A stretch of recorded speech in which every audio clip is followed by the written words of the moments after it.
Менин биринчи эле иш күнүмдө ал кат кайсыл жерде деген аныктаманы жүргүзгөнбүз. Анын алкагында ал кат дароо эле Конституциялык комитетке түшүп, кароого жиберилгени маалым болгон.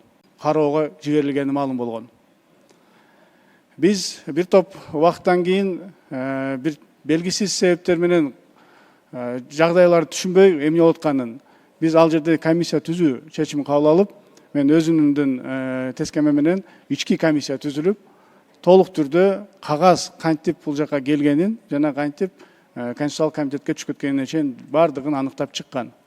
Бүгүнкү күнү ал жыйынтык МВДга берилген, ал жакта тергөө өз жумушун алып барып атат. Айтып кете турган нерсе, чын-чынына келгенде ал кат бул жака жогорку кеңешке келип келелекте, аны бул жакта кадимкидей эле күтүп тосуп алган.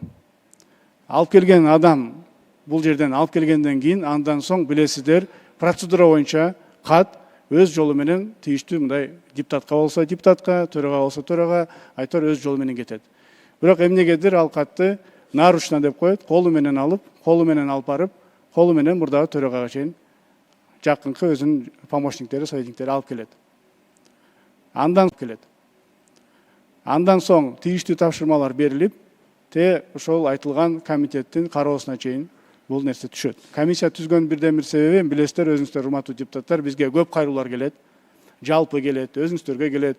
Биз эми ар бир кайрылууларды алып келип комитетте карабайбыз, аны дагы өзүңүздөр жакшы түшүнөсүздөр. Ошонун алкагында кагаздын жүрүшү боюнча гана комиссия түзүлүп, ошол комиссия өзүнүн жыйынтыгын бая айтып кеткендей тийиштүү органдарга, МВДга берилген. Ал жерде тергөө жүрүп атат. Биз ал жерде кимдин күнөөсү бар, мен ал жерде катышым бар, катышым жок, билген жокмун дегенге биз жооп бере албайбыз. Биз болгону кат кандай жүргөн, кат кантип барган, ошону аныктап берип койгонбуз. Калганын тергөө өзү жүргүзүш керек деп эсептейм.